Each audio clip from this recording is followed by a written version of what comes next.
Okay so हमने पिछले lecture में गैल्वेनिक सेल के बारे में डिस्कस करते हुए एंड ऑल्सो इलेक्ट्रोकेमिकल सेल के बारे में डिस्कस करते हुए दो इम्पोर्टेंट टाइप्स देखे थे, primary cell and secondary cell. Primary cell कैसा होता है, एक बार यूज करो फेंक दो, ठीक है, रिचार्ज नहीं हो सकता पर यूज एंड थ्रो टाइप। और ये जो हमारा सेकेंडरी सेल होता है ना, उसका इस तरह से कुछ सॉल्वेंट सिस्टम तैयार की गई होती है कि उसको सिर्फ चार्ज करो और क्या होगा, वो सेल चलने लगेगा फिर से, राइट। मतलब क्या है, अगर इलेक्ट्रोकेमिकल लैंग्वेज में बोला जाए तो क्या होता है कि आपकी जो सेल रिएक्शन है वो रिवर्स करते हैं, ठीक है। This way you can talk about it. So now in the type of secondary cell, ठीक है, there is very important cell known as Nicad cell, okay, that is nickel cadmium cell। so नाम से पता चलता है क्या कि उसमें इलेक्ट्रोड्स में एक तो निकेल होगा, दूसरा कैडमियम होगा, राइट। सो एकदम इफिशिएंट सेल होता है और मार्केट में इसका बहुत ज्यादा यूज भी है। तो इसमें क्वेश्चन आता है, इंपॉर्टेंट वाला क्वेश्चन ही है, ठीक है, कि एक्सप्लेन निकेल कैडमियम सेल, और ऐसे भी पूछ सकते हैं कि explain the construction of nickel cadmium cell, ठीक है। सो उसके नाम ही है storage cell. So any kind of cell is nothing but storage cell only, right. So देखते भाई, अब ये निकैड जो आपका सेल है ये क्या है एग्जैक्टली, राइट। चलो अब देखते हैं कि सेकेंड, ये क्वेश्चन आया तो पहली बात क्या कहेंगे आप, this is secondary cell, this is dry cell, okay, it is secondary dry cell, okay. So actually आप कहेंगे तो ये ड्राई सेल तो प्राइमरी टाइप का होता है, पर ये ड्राई सेल ही है but it can be recharge, right. First point ready हो गया। अभी यहाँ ही लर्न करो, घर पे जाके स्टडी करने की अलग से जरूरत नहीं पड़नी चाहिए, right. So it is secondary cell and it is dry cell which can be recharge, okay. अब यहाँ पे इसका एनोड कौन है भाई, इसका एनोड होता है कैडमियम, राइट। इसका एनोड होता है cadmium metal, okay, and cathode क्या होगा फिर, निकेल, वही बचता है, ठीक है, कैथोड इज निकेल, ठीक है। सो यहाँ पे क्या होता है, एक्चुअली निकेल भी नहीं होता, निकेल का ना ऑक्साइड होता है, ठीक है। सो ऑक्साइड के आयंस तैयार होते हैं, आपको पता है, upon oxidation some ions are produce, तो उसको ना उन्होंने डेरिवेटिव्स में नंबर दिए, राइट। तो यहाँ पे ऐसे लिखते हैं निकेल ऐसे, ठीक है। सो इसका एक जो फोर्थ वैरायटी का जो आयन है ना, ये इसका क्या है, कैथोड, समझ में आया, ठीक है। बेसिकली निकेल ही है पर उसका ऑक्साइड, राइट। चलो तो यहाँ पे इलेक्ट्रोलाइट सॉल्यूशन जो है इसका, इलेक्ट्रोलाइट सॉल्यूशन तो वो बेसिक नेचर का है, ठीक है, वो है बेसिक नेचर का, राइट। सो यहाँ पे देखो सेल रिएक्शन क्या है, सो कैडमियम, अब हमें पता है कि कैसे लिखते हैं cell reaction, cadmium plus OH minus in aqueous form, it will give you what, it will give you cadmium का हाइड्रोक्साइड देगा ये, ओके। और इसके साथ में ये होगा सॉलिड स्टेट में, और इसके साथ कितने इलेक्ट्रॉन्स लिबरेट होने वाले यहाँ पे, 2 इलेक्ट्रॉन्स। से थोड़ा सा ध्यान में रखना पड़ता है, ये हार्ड होता है एनी काइंड ऑफ क्वेश्चन का। इस लेसन में सेल रिएक्शन लिखना है सबसे इंपॉर्टेंट बात है, समझ में आया। तो ये थोड़ा सा आपको ध्यान में रखना पड़ेगा कि कैसे लिखते हैं, राइट। तो चलो फिर आपका जो निकेल का ऑक्साइड है ये क्या करेगा, ये जो इलेक्ट्रॉन्स यहाँ पे लिबरेट हुए हैं, तो ये electrons in the presence of electrolyte, okay, ये क्या करेगा, ये करेगा, ये इलेक्ट्रॉन्स एक्सेप्ट, और क्या होगा, प्रोडक्ट क्या होगा आपका निकेल, निकेल का एक हाइड्रोक्साइड बनेगा इन सॉलिड फॉर्म, ओके, और हाइड्रोक्साइड आयंस जो है एक्वियस फॉर्म में ये लिबरेट होंगे, ओके। सो ये जो रिएक्शन है ये एट एनोड होगी, और ये जो रिएक्शन है ये कैथोड की तरफ होगी, राइट। सो ओवरऑल ये हाफ ऑफ रिएक्शंस है। देखो कौन सा भी क्वेश्चन आए ना, तो आपका जो पूरा नॉलेज है ना वो वहाँ पे अप्लाई करोगे। इसका भी अगर क्वेश्चन आया ना, इसका निकेल कैडमियम सेल का, लिख दो ना वहाँ पे कि oxidation reaction is preferred at anode, reduction reaction is preferred at cathode, okay, they are half cell reactions and overall cell reaction is like this, ये अपना एक्स्ट्रा का नॉलेज भर दो ना वहाँ पे। समझ में आया कि कैसे आपका आंसर अच्छा होगा।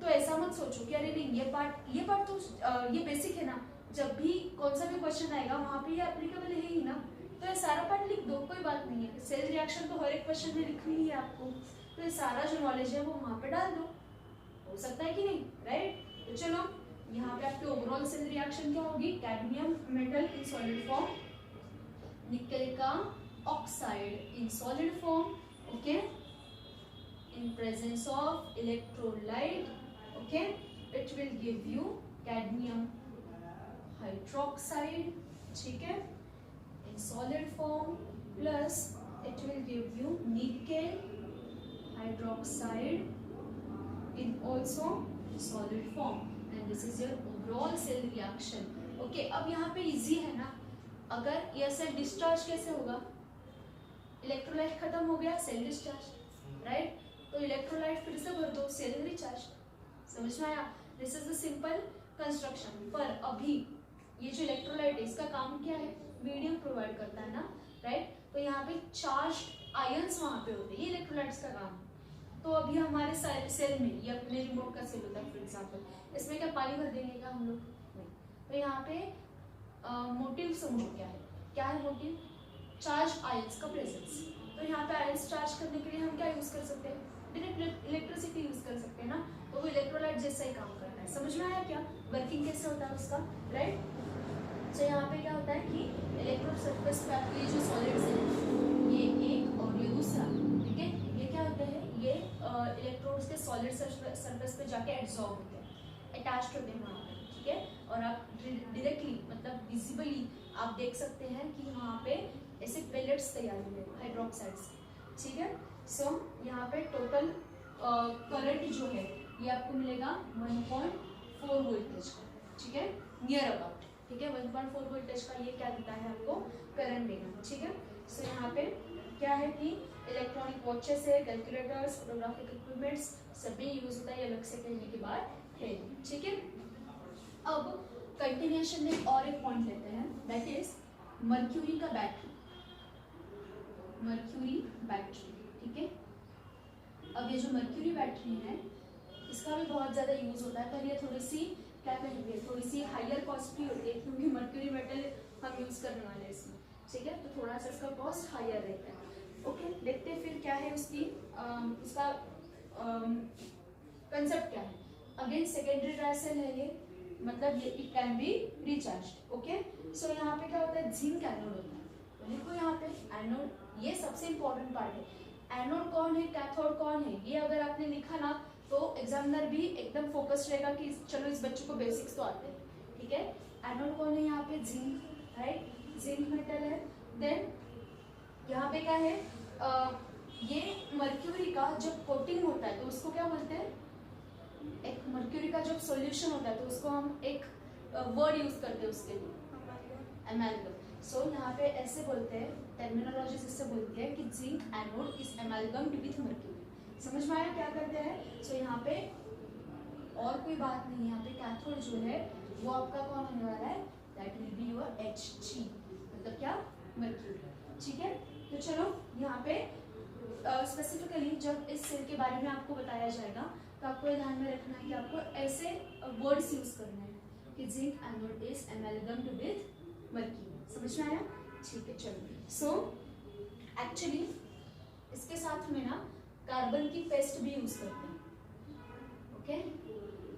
इसके साथ में कार्बन की पेस्ट यूज करते हैं, व्हाई, बिकॉज ये लिक्विड होता है ना, ठीक है। सो आपको अगर एक अच्छी सी रिएक्शन चाहिए तो एटलीस्ट आपके जो इलेक्ट्रोड्स हैं उनका मैचिंग होना चाहिए, okay, why, to conduct flow of electron, right. चलो फिर तो यहाँ पे देखते हैं कि इलेक्ट्रोलाइट जो होता है, यहाँ पे इलेक्ट्रोलाइट जो हम यूज करेंगे इट इज स्ट्रॉन्गली अल्कलाइन, ठीक है, एकदम हाई अल्कलाइनिटी होती है, ठीक है, स्ट्रॉन्गली अल्कलाइन होता है, राइट। और यहाँ पे वो कैसे बनाया होता है, इलेक्ट्रोलाइट क्या है यहाँ पे, KOH, पोटेशियम हाइड्रोक्साइड, एंड उसके साथ में यूज किया है जिंक ऑक्साइड, राइट। ये होता है आपका इलेक्ट्रोलाइट सॉल्यूशन, राइट। तो चलो देखते हैं फिर कि क्या है रिएक्शन एग्जैक्टली और नेट सेल रिएक्शन क्या है।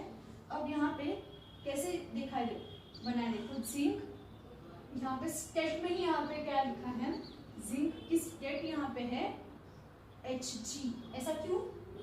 क्योंकि उसके ये सॉल्वेंट काम करेगा फॉर जिंक और उसमें ही जिंक ऐसे मिक्स करके वो बनाया है, इसलिए इसकी स्टेट ही क्या लिखी है, Hg लिखी है, राइट। चलो फिर 2 हाइड्रोक्साइड आयंस यहाँ पे यूज किए जाएंगे। Okay, it will give you zinc oxide on in solid form, ठीक है। ये आपका इलेक्ट्रोलाइट और प्लस यहाँ पे 2 इलेक्ट्रॉन्स लिबरेट होंगे। पैटर्न है अगर आप देखेंगे तो, राइट। सो ज्यादा आपको लर्न करने की भी जरूरत नहीं है, राइट। पूरा लेसन भी अगर आपको समझने की जरूरत नहीं है, there are some important topics जो मैंने सिखाते वक्त आपको बताए हैं कि कौन से इम्पोर्टेंट है, वो भी किए तो भी चलेगा। तो फिर यहाँ पे मर्क्यूरी का ऑक्साइड यूज करेंगे इन सॉलिड फॉर्म, प्लस उसके साथ में वाटर। ओके, जो वहाँ पे 2 इलेक्ट्रॉन्स लिबरेट हुए हैं ये यहाँ पे एक्सेप्ट किए जाएंगे। इलेक्ट्रॉन्स का एक्सेप्टेंस लिखा आपको तो समझ लेना वो कैथोड की रिएक्शन है, वो रिडक्शन, राइट। इलेक्ट्रॉन्स का एक्सेप्टेंस मतलब 100% reduction reaction. So in this way you can identify this reactions, ठीक है। सो आपको यहाँ पे मर्क्यूरी मिलेगा, प्योर मर्क्यूरी, ठीक है, और आपका हाइड्रोक्सिल आयंस जो है वो यहाँ पे बाहर निकलेंगे। So your overall cell reaction is, ठीक है, आपकी जो ओवरऑल सेल रिएक्शन है वो यहाँ पे कैसे होगी। चलो आपके सारे के सारे जो इलेक्ट्रोड्स है, मतलब 2 इलेक्ट्रॉन्स है, उनको एक साइड पे लो, जो यहाँ पे आप यूज करने वाले हो। तो यहाँ पे क्या क्लियर हो गया, कैथोड Hg है कि नहीं, तो ये Hg का भी ऑक्साइड ये यहाँ पे क्लियर हो गया, ठीक है। सो यहाँ पे आपको क्या मिलेगा, जिंक का ऑक्साइड मिलेगा in solid form, plus mercury मिलेगा in liquid form. So actually ये एक्चुअली विजिबल होता है कि आपके जो इलेक्ट्रोड्स होते हैं ना, तो ये ऐसा क्यों लिखते हैं हम लोग, यहाँ पे भी लिखा देखो, तो ये एक्चुअली इलेक्ट्रोड्स के सरफेस पे ये ऐसे प्रोडक्ट आपको दिखाई देते हैं, ऐसे एग्रीगेट्स आपको वहाँ पे दिखाई देंगे, ओके, इसलिए वो ऐसे लिखा है। तो ये नेट सेल रिएक्शन यहाँ पे होगी। सो ये जो 2 इंपॉर्टेंट सेल्स है, ये इसमें से ये मर्क्यूरी सेल बहुत कम बार पूछते हैं, ऐसा नहीं कि ये आता है, पर ये जो निकल कैडमियम सेल है ना, ये आता है पेपर में, ओके। सो यहाँ पे सब सॉलिड सब्सटेंस है, देखो सारे सॉलिड है, राइट। सो यहाँ पे इलेक्ट्रोलाइट पे क्या होता है कि चार्ज जो होता है इलेक्ट्रोलाइट का वो न्यूट्रलाइज हो जाता है, ठीक है। सो यहाँ पे कांस्टेंट वोल्टेज मिलता है आपको, कितना, 1.35 वोल्ट्स का। ये फिगर ध्यान में रखना, ठीक है। ये 1.35 का आपको वोल्टेज मिलता है। इसकी जो कैपेसिटी है ये पर्टिकुलरली कंसिडरेबली हायर होती है, इसलिए इसको मार्केट में बहुत ज़्यादा वैल्यू, ठीक है। चलो फिर ये कंप्लीट करो, फिर नेक्स्ट पार्ट देखिए।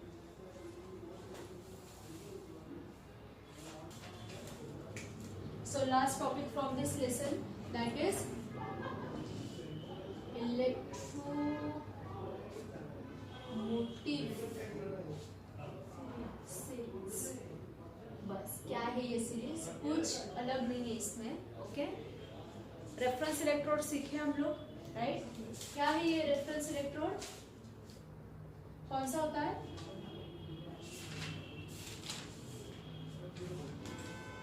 Hydrogen, right. With respect to hydrogen बाकी के सारे जो फेमस इलेक्ट्रोड्स है वो कितना पोटेंशियल दिखाते हैं, इसका किया गया चार्ट, मतलब ये सीरीज। समझ में आया, कितना इजी, राइट। सो यहाँ पे क्या करते हैं फिर कि you have number of electrodes with you, okay. तो इसमें स्टैंडर्ड हाइड्रोजन, ये स्टैंडर्ड होता है, राइट। तो स्टैंडर्ड हाइड्रोजन इलेक्ट्रोड से ये कितने वेरी करेंगे, okay, with respect to positive charge and also negative charge। positive charge वाले सारे कैथोड, ओके, negative charge वाले सारे एनोड्स है, ओके। तो with respect to hydrogen how much they are varying, इसका एक चार्ट बनाया है अच्छे से, और उसकी जो सीरीज है कंप्लीटली उसको बोलेंगे इलेक्ट्रोमोटिव सीरीज, ठीक है, या इलेक्ट्रोकेमिकल सीरीज भी बोला जाता है, राइट। तो अब देखो यहाँ पे जो इम्पोर्टेंट, इस पे ऐसा डायरेक्ट थियोरी क्वेश्चन नहीं आता है, ओके, कैलकुलेशंस आते हैं इसमें से, ओके बताती हूँ मैं, पर सिर्फ थोड़ा सा हम थियरी समझेंगे इसके कि आपको हेल्प हो जाएगी कैसे सॉल्व करने। ओके तो चलो, first important point, they are arranged with respect to their half reaction, right. Individual electrode है ना, तो हाफ रिएक्शन क्या दिखाते हैं, वो इस तरह से उनको अरेंज किया गया है, राइट। अब देखो यहाँ पे इलेक्ट्रोकेमिकल सीरीज है वो कैसी होती है, देखो। सो हाफ रिएक्शन जो है they are written in terms of reduction reaction, underline करो, रिडक्शन रिएक्शन अंडरलाइन करो, ठीक है। Then oxidising agents they will appear at the left side, okay, oxidising at left side, okay, and reducing agents they are appear at right side. एक बार diagram देख लो, देखिए। अब देखो वहां पे जो राइट साइड पे है सारे सिंगल लाइन के जो राइट साइड पे है ये सारे कैसे है, रिड्यूसिंग है, और लेफ्ट साइड वाले सारे जो है वो ऑक्सीडाइजिंग है। इसका मतलब क्या होगा, इसका मतलब क्या हो गया, जो लेफ्ट साइड वाले हैं वो क्या दिखा रहे, एनोड की रिएक्शन एट एनोड, ओके, और राइट साइड वाले जो है वो कैथोड की रिएक्शन दिखाई दे रहे हैं। पर overall reactions are reduction reaction. क्यों, ये हमें पता है, हमने ये बहुत बार डिस्कस किया, क्योंकि इलेक्ट्रॉन्स एक्सेप्ट तो वही हो रहे हैं ना, इसलिए इन टर्म्स ऑफ रिडक्शन सारे रिएक्शंस लिखे जाते हैं, ठीक है। चलो देन वहां पे एक जीरो दिखा क्या आपको सीरीज में, इलेक्ट्रोड पोटेंशियल वहां पे इन लोगों ने कैलकुलेट किया इन टर्म्स ऑफ वोल्ट, जीरो दिखा, अरे डायग्राम में पीछे, डायग्राम में पेज नंबर 116 पे, ओके, जीरो आइडेंटिफाई किया क्या आप लोगों ने उस सीरीज में। इसमें देखो ना लास्ट कॉलम में जीरो, देखो कहाँ पे है, 0.00 मिला क्या, ओके। देखो वो क्या है, कौन सा इलेक्ट्रोड है वहां पे, हाइड्रोजन है, हाँ उसको मार्क करो, ठीक है, एक टिक मार्क बना के रखो उस पर। तो वहां से ये आपका स्टैंडर्ड पॉइंट है, समझ में आया। तो उसके ऊपर जो है ना सारे they are denoted in plus sign, और जो नीचे वाले हैं they are denoted in minus sign, ठीक है। ऐसा क्यों है भाई, क्योंकि हाइड्रोजन के ऊपर स्टैंडर्ड इलेक्ट्रोड जो पोटेंशियल है उसके ऊपर पोटेंशियल बढ़ता है, okay, potential increases above the hydrogen electrode and potential decreases below hydrogen electrode. ध्यान में रहेगा इतना, वेरी। चलो आगे, फिर क्या होता है यहाँ पे, E0 वैल्यू जो है, E0 मतलब क्या, स्टैंडर्ड इलेक्ट्रोड पोटेंशियल, ठीक है। तो ये क्या हो गई, ये फॉरवर्ड डायरेक्शन में ही एप्लीकेबल होती है, right. So E0 value is applied to the reduction half reaction which occur in forward direction, right? Rechargeable जो रिएक्शन होती है रिवर्स वाली, उसके लिए ये अपनी जो थियोरी है ये एप्लीकेबल नहीं है, राइट। चलो सो यहाँ पे अगर आपकी E0 वैल्यू जो है ये बहुत ही हाई आ गई तो इसका इंडिकेशन बताया इन लोगों ने क्या, कि उसकी टेंडेंसी क्या है, ज्यादा है टू रिड्यूस, रिडक्शन की टेंडेंसी उसकी ज्यादा है। अगर E0 ऐसे बना लो ना, अगर E0 वैल्यू बड़ी है तो उसका मतलब क्या है, रिडक्शन की टेंडेंसी भी उसकी ज्यादा है। एंड रिवर्स, E0 वैल्यू कम मतलब रिडक्शन की टेंडेंसी कम, रिडक्शन की टेंडेंसी ज्यादा मतलब इसका क्या है कि इसका करंट भी ज्यादा ही होगा, राइट।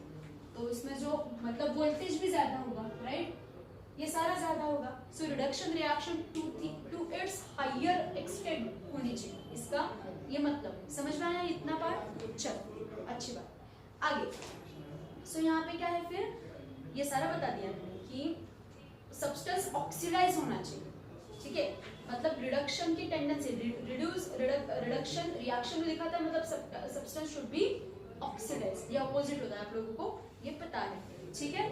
सो यहाँ पे डायग्राम में ये सारा एक दिया है, राइट। तो एकदम एक्सट्रीम एंड्स पे जो है ना, मतलब देखो डायग्राम में कौन ऊपर सबसे ज्यादा, प्लैटिनम है, राइट, फ्लोरीन है, राइट। तो ये जो है इनकी वैल्यू देखो जरा, प्लस 2.870, इतनी बड़ी वैल्यू है इसकी। और सबसे कम देखो लिथियम की, राइट, लिथियम की राइट है ना, लिथियम की रिडक्शन रिएक्शन कम ही होगी, वो खुद कैसा है, वो रिड्यूसिंग रिएजेंट है, मतलब वो ऑक्सीडेशन रिएक्शन फेवर करता है। पता है ना, ये हमने बहुत बार लिखा है, इसलिए उसकी जो टेंडेंसी वो बहुत ज्यादा कम है, राइट। और सबसे ज्यादा किसकी है, प्लैटिनम की। ये उसको थोड़ा सा ऑब्जर्व करके रखना, इसमें शायद से एमसीक्यू आ सकता है, राइट। देन देखो ये जो इतनी मेहनत से इलेक्ट्रोकेमिकल सीरीज बनाई है, इसके एग्जाम्पल देखे, देखो एग्जाम्पल बनाए हैं कि you have different agents with you, different electrodes, तो उसकी आप relative oxidation capacity and reduction tendency calculate कर सकते हैं। तो अगर मेरे पास एक एपरेटस है, तो उस एपरेटस को सूटेबल ऐसे इलेक्ट्रोड में कहाँ से ढूंढूं, कौन सा इलेक्ट्रोड अच्छा होगा, मुझे तो 15-20 इलेक्ट्रोड्स पता है, तो मेरे काम का कौन है, ये मुझे कैसे पता चलेगा, इस सीरीज का स्टडी करके पता चलेगा, राइट। ये इसका सबसे बड़ा एप्लीकेशन। ऐसा एक क्वेश्चन आ सकता है कि right the applications of electromotive series. समझ में आया, ठीक है। इन सब के बीच में जो काम करता है ना, वो इलेक्ट्रोमोटिव फोर्स होता है, that is nothing but certain kind of electrochemical force होता है, ठीक है, force of attraction. Okay, so reducing agents की भी रिलेटिव स्ट्रेंथ आप लोग कैलकुलेट कर सकते हो यहाँ पे, ठीक है। सो यहाँ पे इन लोगों ने बताया है कि कौन इलेक्ट्रॉन एक्सेप्ट करता है, कौन इलेक्ट्रॉन डोनेट करता है। सो रिड्यूसिंग टेंडेंसी आपको कैलकुलेट करनी है, तो इलेक्ट्रॉन डोनेशन की जो कैपेसिटी है उसकी, वो कितनी अच्छी है वो फाइंड आउट करो। ऑक्सीडेशन टेंडेंसी फाइंड आउट करनी, तो कितना इफेक्टिवली वो इलेक्ट्रॉन लिबरेट कर रहा है, ये कैलकुलेट करो। फिर आप लोगों को समझ में आएगा कि मेरे सिस्टम के लिए ये इलेक्ट्रोड काम में आने वाला है कि नहीं। समझ में आया इतना, वही बताया हम लोगों ने, ओके।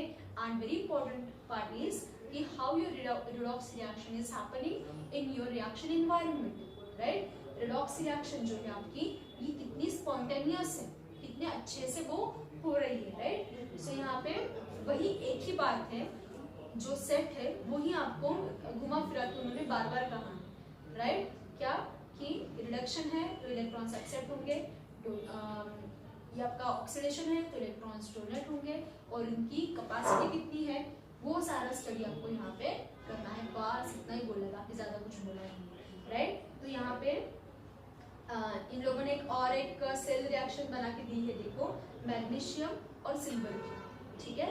सो मैग्नीशियम यहाँ पे एज एनोड काम कर रहा है, रिएक्शन देखो जरा, एंड सिल्वर जो है यहाँ पे ये एज कैथोड काम कर रहा है। तो ओवरऑल देखो यहाँ पे समझ में आ रहा है कि नहीं, कि आपकी जो रिएक्शन है ये ओवरऑल इसका जो सेल पोटेंशियल ये पॉजिटिव है, राइट। सो रिएक्शन का यहाँ पे ऑर्डर क्या होगा, reaction must be spontaneous under standard conditions, ठीक है। सो यहाँ पे अगर ये उल्टा हो गया, मतलब यहाँ पे ओवरऑल रिएक्शन अगर उल्टी हो रही है, निगेटिव चार्ज आ रहा है, तो वो क्या हो गई, फिर ये बैकवर्ड मतलब नॉन स्पॉन्टेनियस रिएक्शन हो गई। नॉन स्पॉन्टेनियस रिएक्शन है तो आपको एक्सटर्नल इलेक्ट्रिकल सर्किट लगाना पड़ता है, राइट। पर स्पॉन्टेनियस रिएक्शन के लिए लगाना पड़ेगा कि नहीं लगाना पड़ेगा।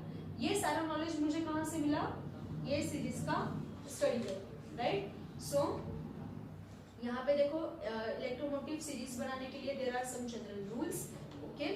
क्या कैसे बनाते हैं कि an oxidising agent can oxidise any reducing agent, of course it has oxidation power, so it can reduce any kind of reducing agent, okay. और वो नीचे आता है, राइट। क्या है, ऑक्सीडाइजिंग एजेंट सारे नीचे है, निगेटिव्स में है, और रिड्यूसिंग एजेंट सारे पॉजिटिव्स में है, ऊपर, ओके। सो वो क्या करते हैं, उसके थोड़े से अबव वाले, ऊपर वाले जो रिड्यूसिंग एजेंट है वो इलेक्ट्रोकेमिकल सीरीज में रिडक्शन का रिएक्शन नहीं दिखाते हैं। ये सारा उनके वैल्यू पे और चार्जेस पे डिपेंड करेगा, राइट। और क्या है कि and reducing agent can reduce the oxidizing agent located above it in the electrochemical series. So क्या करेगा, ये रिड्यूसिंग एजेंट जो है वो ऑक्सीडाइजिंग एजेंट को रिड्यूस तो कर सकता है, but when it should be located above to that particular agent, नीचे के नहीं कर सकते वो, राइट, ऊपर के कर सकते हैं। ये एक पैटर्न, जैसे हम पीरियोडिक टेबल का पैटर्न कैसे स्टडी करते हैं ना, कि राइट टू लेफ्ट ये प्रॉपर्टी होती है, ऊपर टू नीचे ऐसी कुछ तो प्रॉपर्टी होती है, वैसे इनकी एक प्रॉपर्टी है और वो हमें ध्यान में रखनी। कुछ भी कहाँ भी लगा नहीं सकते हम लोग, ओके। इसलिए इसका जो सीक्वेंस है ना इलेक्ट्रोकेमिकल सीरीज में, ये पूरा जो सीक्वेंस यहाँ हम लोगों ने जो मेंटेन किया है, ये हमारे लिए इम्पोर्टेंट है।